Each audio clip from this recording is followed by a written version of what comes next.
adalah seorang Farisi yang bernama Nikodemus, seorang pemimpin agama Yahudi. Ia datang pada waktu malam kepada Yesus dan berkata, "Rabi, kami tahu bahwa engkau datang sebagai guru yang diutus Allah, sebab tidak ada seorang pun yang dapat mengadakan tanda-tanda yang engkau adakan itu jika Allah tidak menyertainya." Yesus menjawab katanya, "Aku berkata kepadamu, sesungguhnya jika seorang tidak dilahirkan kembali, ia tidak dapat melihat kerajaan Allah." Kata Nikodemus kepadanya, "Bagaimanakah mungkin seorang dilahirkan kalau ia sudah tua? Dapatkah ia masuk kembali ke dalam rahim ibunya dan dilahirkan lagi?" Jawab Yesus, "Aku berkata kepadamu, sesungguhnya jika seorang tidak dilahirkan dari air dan roh, ia tidak dapat masuk ke dalam kerajaan Allah. Apa yang dilahirkan dari daging adalah daging, dan apa yang dilahirkan dari roh adalah roh. Janganlah engkau heran karena aku berkata kepadamu, kamu harus dilahirkan kembali. Angin bertiup ke mana ia mau, dan engkau mendengar bunyinya, tetapi engkau tidak tahu dari mana ia datang atau ke mana ia pergi. Demikianlah halnya dengan tiap-tiap orang yang lahir dari roh." Nikodemus menjawab katanya, "Bagaimanakah mungkin hal itu terjadi?" Jawab Yesus, "Engkau adalah pengajar Israel dan engkau tidak mengerti hal-hal itu? Aku berkata kepadamu, sesungguhnya kami berkata-kata tentang apa yang kami ketahui dan kami bersaksi tentang apa yang kami lihat, tetapi kamu tidak menerima kesaksian kami. Kamu tidak percaya waktu aku berkata-kata dengan kamu tentang hal-hal duniawi. Bagaimanakah kamu akan percaya kalau aku berkata-kata dengan kamu tentang hal-hal sorgawi? Tidak ada seorang pun yang telah naik ke sorga selain daripada dia yang telah turun dari sorga, yaitu anak manusia. Dan sama seperti Musa meninggalkan ular di padang gurun, demikian juga anak manusia harus ditinggikan, supaya setiap orang yang percaya kepadanya beroleh hidup yang kekal." Amin. Amin. Mari kita mengakui iman kita, Yesus adalah Kristus, anak Allah yang hidup. Mari kita saling memberi salam, Roh Kudus diam di dalam hatiku. Diam dia dalam hatiku. Judul khotbah hari ini adalah percakapan dengan Yesus. Bacaan hari ini diambil dari Yohanes pasal 3 ayat 1 sampai dengan 15. Sebagai pengantar, kekristenan berawal dari agama Yahudi. Yesus dan ke-12 muridnya semuanya adalah orang Yahudi, dan para pengikut Kristus pada masa awal juga hidup di dalam tradisi agama Yahudi. Mereka beribadah di bait Allah dan sinagoga, membaca kitab suci perjanjian lama, serta merayakan hari-hari raya Yahudi. Menurut Kisah Para Rasul pasal 2, pada hari Pentakosta, orang-orang Yahudi yang berkumpul di Yerusalem mendengar Injil dan mengikut Yesus. Mereka menjadi titik awal berdirinya gereja mula-mula. Namun karena iman mereka yang mengakui Yesus sebagai Allah dan Mesias dan Juru Selamat Kristus, mereka berbenturan dengan para pemimpin agama Yahudi. Dan akhirnya kekristenan terpisah dari agama Yahudi dan berkembang menjadi komunitas iman yang mandiri di hadapan Allah. Kekristenan adalah iman yang percaya bahwa Yesus adalah Allah, Yesus adalah Mesias, Kristus, Juru Selamat. Sebaliknya agama Yahudi masih memandang Yesus sebagai seorang nabi yang agung, seorang rabi atau guru semata, dan masih menantikan kedatangan Mesias. Perbedaan inilah yang menjadi tolak ukur utama yang membedakan antara kekristenan dan agama Yahudi. Tokoh Nikodemus yang muncul dalam bacaan hari ini adalah seorang pemimpin agama Yahudi. Ini adalah orang yang sangat menguasai hukum Taurat dan menganggap dirinya paling memahami Allah. Ia melihat tanda-tanda Yesus dan mengakui Yesus sebagai nabi dan guru yang diutus oleh Allah. Namun Yesus menyampaikan kepada sebuah perkataan yang mengejutkan. Dalam ayat 3, "Aku berkata kepadamu, sesungguhnya jika seorang tidak dilahirkan kembali, ia tidak dapat melihat kerajaan Allah." Yesus menegaskan bahwa pengetahuan dan perbuatan baik tidak dapat membawa manusia pada keselamatan. Hanya dengan kelahiran baru melalui Roh Kudus seseorang dapat melihat kerajaan Allah. Dia mengetahui hukum Taurat tetapi tidak memahami keselamatan yang datang melalui Yesus Kristus. Hal ini bukan hanya menggambarkan Nikodemus, tetapi juga menunjukkan kebutaan rohani para pemimpin agama Yahudi pada masa itu. Tanpa pertolongan Roh Kudus, tidak seorang pun dapat melihat atau mengerti kerajaan Allah. Namun syukurlah kisah ini tidak berakhir di sini. Nikodemus yang mula-mula datang pada waktu malam kepada Yesus kemudian menjadi murid yang secara terbuka mempersiapkan penguburan Yesus. Dalam Yohanes 19 ayat 39 juga Nikodemus datang ke situ, dialah yang mula-mula datang waktu malam kepada Yesus. Ia membawa campuran minyak murah dengan minyak kaharu, kira-kira 50 kati beratnya. Percakapan dengan Yesus menjadi titik balik yang mengubah hidup Nikodemus. Hal yang sama terjadi pada tokoh-tokoh lain. Setelah perempuan Samaria bertemu dengan Yesus, menyadari dosanya, hidupnya berubah dan menjadi pemberita Injil di kotanya. Dalam Yohanes 4 ayat 28 sampai dengan 29, maka perempuan itu meninggalkan tempayannya di situ lalu pergi ke kota dan berkata kepada orang-orang yang di situ, "Mari, lihat, di sana ada seorang yang mengatakan kepadaku segala sesuatu yang telah kuperbuat. Mungkinkah dia Kristus itu?" Demikian juga murid-murid yang sedang menuju Emmaus yang awalnya penuh kecewa dan putus asa menjadi saksi kebangkitan setelah berbicara dengan Yesus. Dalam Lukas 24 ayat 32, kata mereka seorang kepada yang lain, "Bukankah hati kita berkobar-kobar ketika ia berbicara dengan kita di tengah jalan dan ketika ia menerangkan kitab suci kepada kita?" Pertemuan dengan Yesus bukan sekedar hiburan atau penghiburan biasa. Itu adalah peristiwa ajaib di mana kuasa iblis, dosa dan maut dihancurkan. Kita diselamatkan dan memperoleh hidup yang kekal. Ketika kita percaya kepada Yesus sebagai Allah dan Kristus, Roh Kudus datang dan diam di dalam kita. Percakapan dengan Dia mengubah identitas kita, status kita, mengarahkan kembali tujuan hidup kita, dan memulihkan panggilan kita. Saya berdoa agar semua jemaat dari Kebaktian Bahasa Indonesia di Gereja Yewon menjalani kehidupan yang penuh dengan percakapan dengan Yesus setiap hari.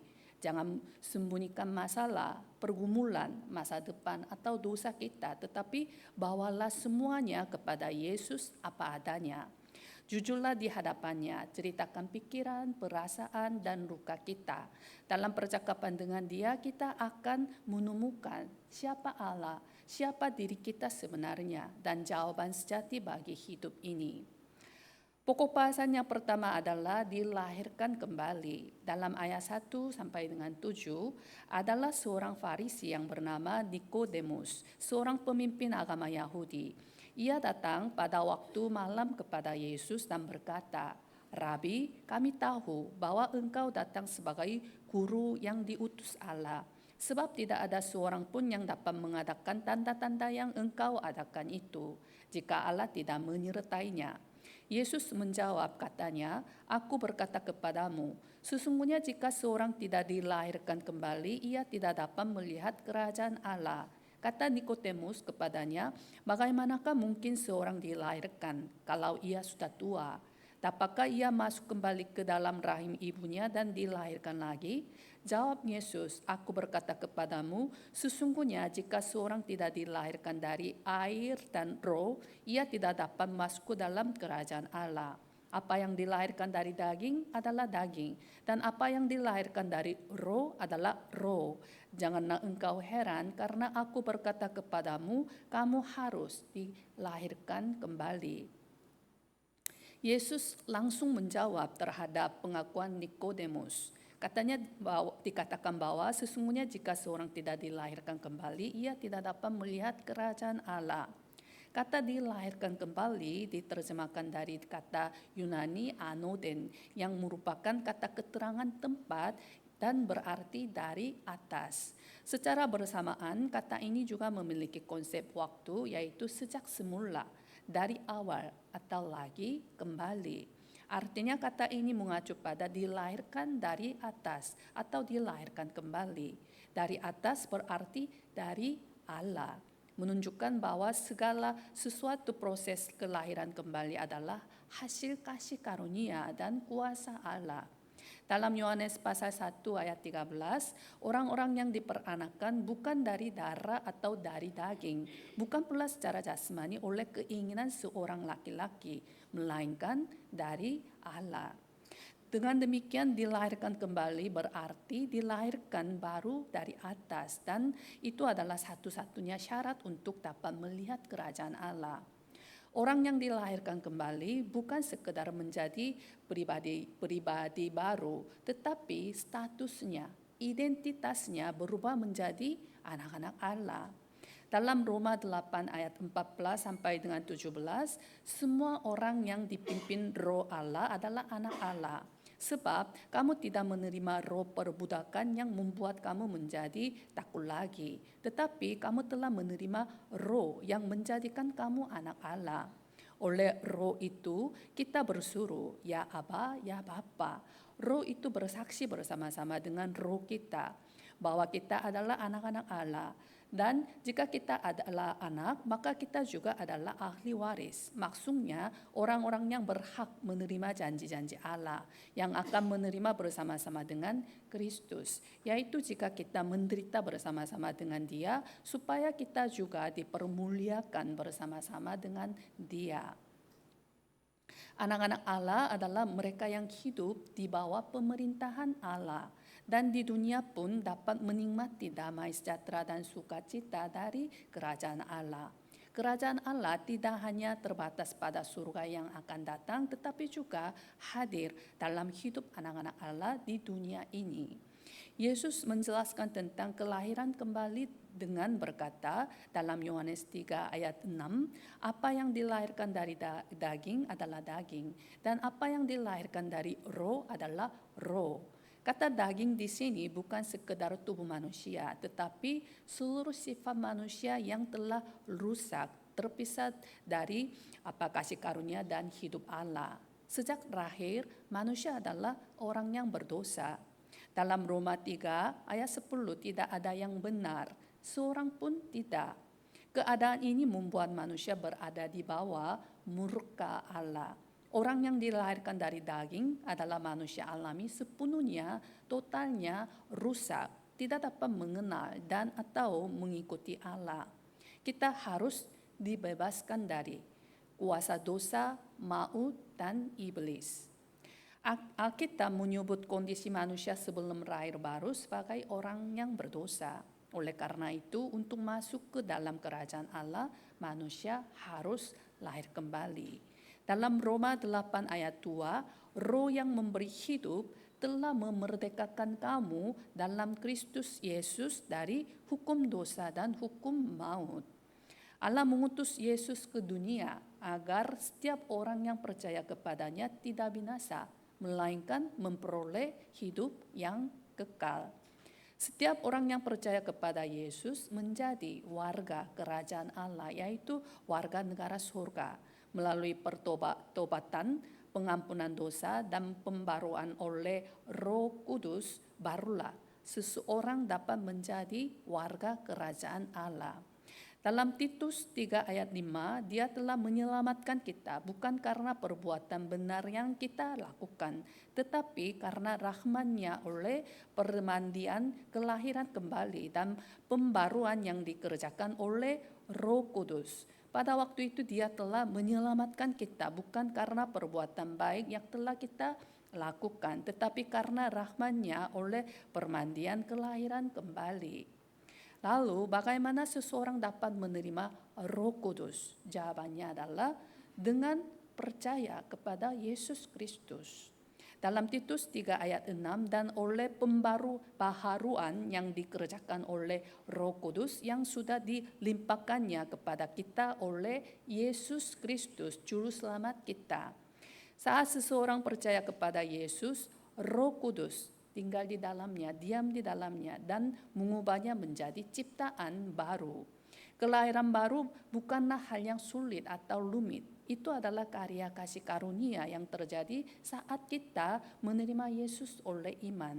Kelahiran baru bukan hanya berlaku bagi Nikodemus secara pribadi, tetapi juga adalah kebenaran mutlak bagi semua manusia. Saat kita percaya bahwa Allah mengasihi kita dan telah memulihkan hubungan dengannya melalui kematian Yesus Kristus yang menebus kita dari semua dosa kita, kita menerima kuasa untuk menjadi anak-anak Allah. Saya percaya bahwa semua jemaat dari Kebaktian Bahasa Indonesia di Gereja Yewon telah menerima anugerah kelahiran baru melalui iman kepada Yesus Kristus dan Roh Kudus diam di dalam hati kita. Mari kita mengakui setiap hari dengan pujian dan penuh sukacita dan doa syukur atas kasih karunia dan berkat pemulihan hubungan dengan Allah melalui kelahiran baru ini. Pokok bahasan yang kedua adalah dilahirkan dari Roh Kudus. Dalam ayat 8 sampai dengan 15, angin bertiup kemana ia mau, dan engkau mendengar bunyinya, tetapi engkau tidak tahu dari mana ia datang atau kemana ia pergi. Demikianlah halnya dengan tiap-tiap orang yang lahir dari Roh. Nikodemus menjawab katanya, bagaimanakah mungkin hal itu terjadi? Jawab Yesus, engkau adalah pengajar Israel dan engkau tidak mengerti hal-hal itu? Aku bertanya kepadamu, sesungguhnya kami berkata-kata tentang apa yang kami ketahui dan kami bersaksi tentang apa yang kami lihat, tetapi kamu tidak menerima kesaksian kami.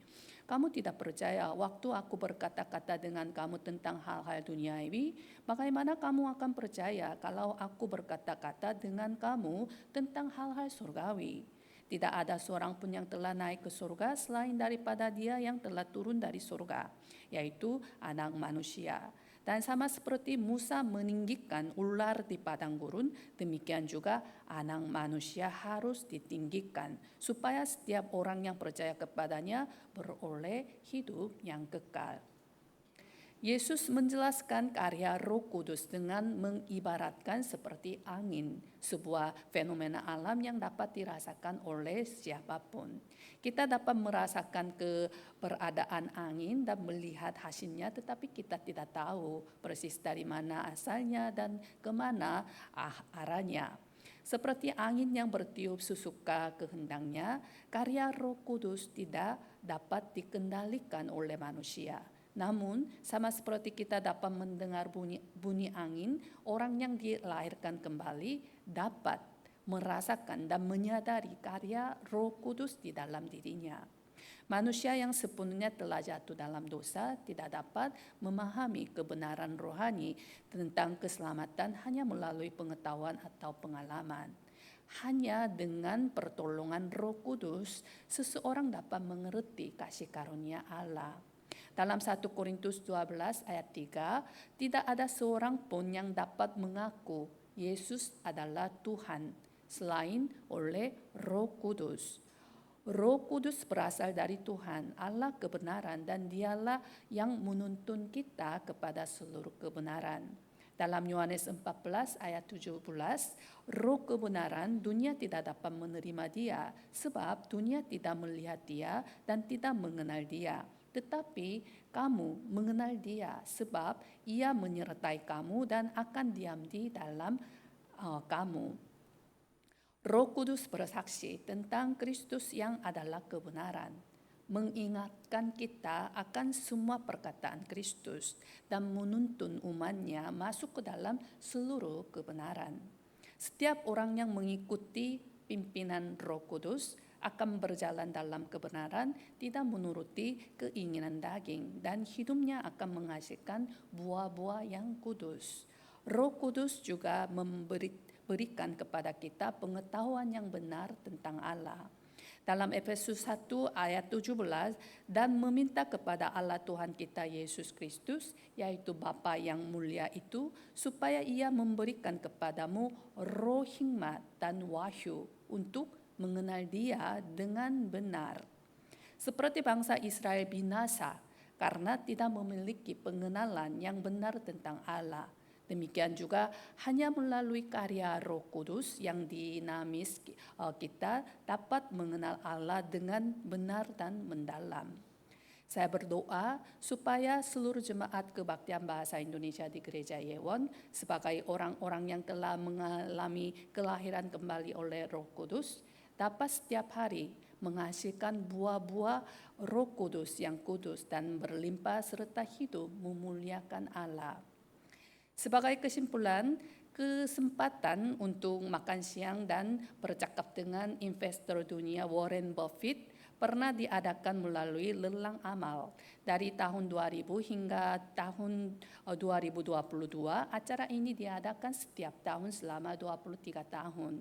Dengan harga lelang rata-rata mencapai puluhan miliar won, ratusan miliar rupiah.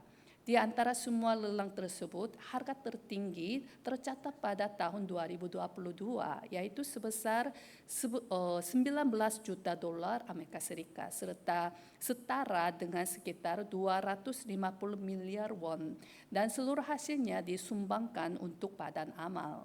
Namun, sejak tahun 2023, lelang ini tidak lagi diselenggarakan. Mengapa orang rela membayar uang sebesar itu hanya untuk makan siang dengan Warren Buffett?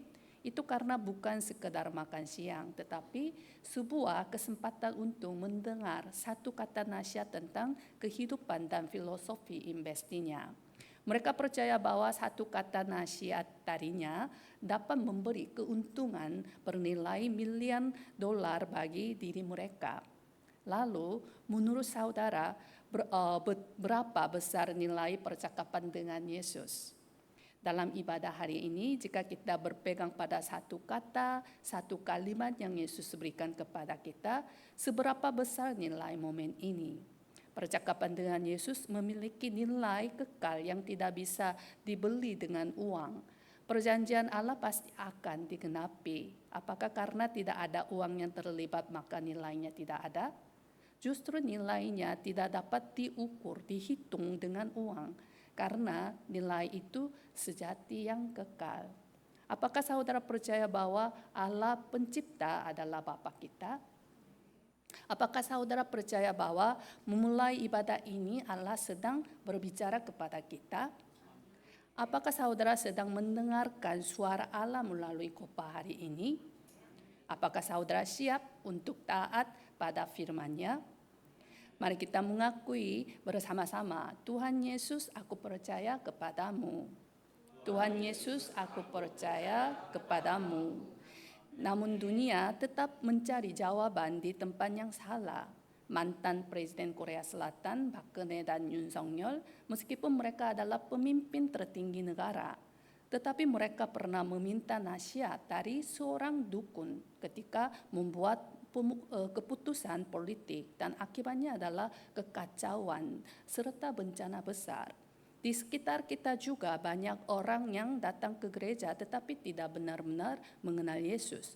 Mereka hanyalah KTP Kristen. Bahkan saat ini banyak orang yang masih mengembara, tidak menemukan jawaban mendasar, jawaban yang sejati dalam hidupnya. Apa yang bahkan bertanya kepada kecerdasan buatan AI, ChatGPT atau Gemini, karena mereka tidak tahu akan pengenalan rohani, pengetahuan rohani, dunia rohani. Jawaban mendasar dari hidup kita hanya ada di dalam Kristus Yesus. Jawaban sejati ada di dalam hanya Yesus Kristus. Hanya Yesus Kristus yang sanggup menyelamatkan kita dari dosa dan perbudakan iblis ketika kita terpisah dari Allah, dan memulihkan hubungan kita dengan Allah. Hanya Yesuslah jalan, kebenaran, dan hidup. Di dalam Dia tersembunyi semua harta hikmat dan pengetahuan. Seluruh jemaat dari Kebaktian Bahasa Indonesia di Gereja Yewon telah diperdamaikan dengan Allah melalui Yesus Kristus. Karena itu saya berdoa supaya kita semua setiap saat melalui percakapan dengan Yesus hidup sesuai dengan kehendak Allah, taat pada firman-Nya, dan semakin hari semakin menjadi orang Kristen yang dewasa, menyerupai Yesus Kristus. Mari kita berdoa. Allah Bapa yang penuh kasih dan anugerah, kami bersyukur karena pada hari ini Engkau telah memanggil kami ke tempat ibadah ini dan memimpin kami untuk hidup dalam percakapan dengan Yesus setiap hari. Tolong kami agar tidak menyembunyikan masalah, pergumulan, masa depan maupun dosa kami, tetapi membawanya kepadamu apa adanya dengan hati yang jujur. Di dalam percakapan itu, ajar kami mengenal siapa Engkau, siapa kami, dan menemukan jawaban sejati hidup kami. Tuhan, kami mengaku bahwa kami telah menjadi anak-anak-Mu melalui iman kepada Yesus Kristus dan Roh Kudus diam di dalam hati kami. Biarlah kami setiap hari memuji dan mengucap syukur atas anugerah kelahiran baru serta pemulihan hubungan denganmu dan menghasilkan buah-buah kudus dari Roh Kudus.